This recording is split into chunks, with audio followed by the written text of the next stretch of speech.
Hey, it's Taxquips time from TaxMama.com. Today, TaxMama wants to talk to you about steps to take this month and things to watch out for even if they are annoying. Well, my friends, 2022 came rushing upon us so quickly. Did you also feel that it was just January of 2021 and suddenly we're facing another year? I must have blinked. Let's look at some of the good things and bad things we're facing this month. Number one, the IRS has significantly increased their online access for both taxpayers and tax professionals. See our Goodbye 2021 issue for details on how to use that access. This is a good thing because we no longer have to wait for 6 to 12 weeks to activate a power of attorney or information authorization request. It can now be nearly instantaneous.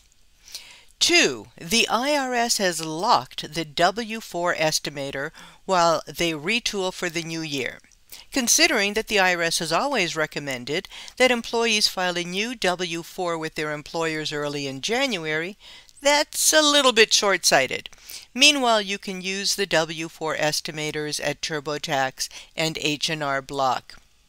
Number 3, and speaking of IRS income reporting, I'm hearing from tax pros that they're getting bombarded with frantic phone calls from clients who have just learned that they're getting 1099s from all the payment platforms for all transactions totaling $600 or more during 2021. It's not just PayPal or Square, it's also Zelle, Etsy, Airbnb, Google, Apple, and anything else where people are getting paid for online work or for freelance work.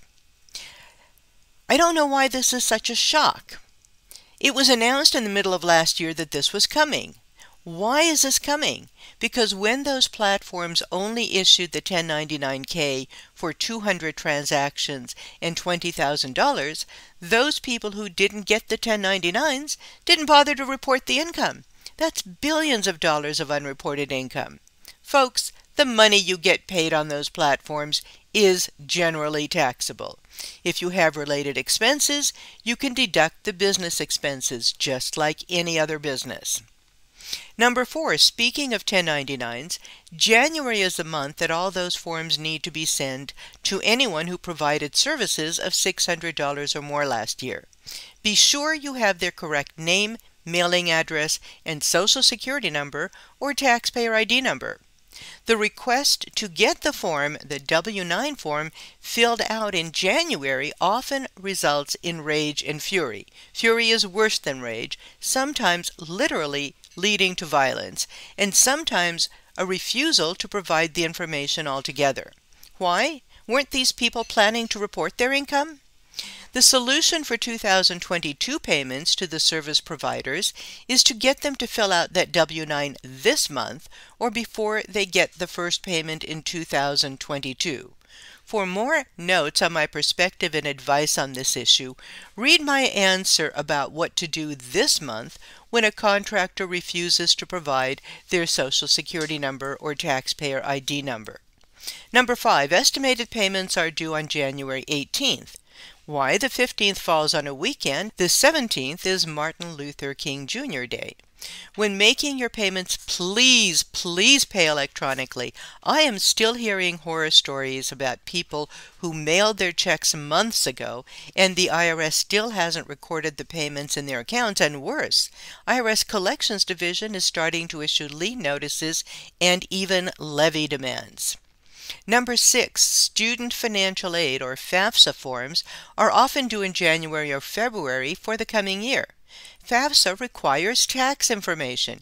Even if the parents are separated or divorced, generally the application requires the financial information of both parents. Beware of assets belonging to the student, like Section 529 accounts in their own names, IRAs and Coverdell IRAs, you will need to provide a projection of the 2021 tax information. Don't make this complicated. Use your logic based on your own financial activities for the year to fill out the form. You may have to modify later this year once the tax return is filed, and perhaps give FAFSA a copy of the tax return. That's enough for now, and remember, you can find answers to all kinds of questions about taxes and business issues and EA education free. Where else? At TaxMama.com.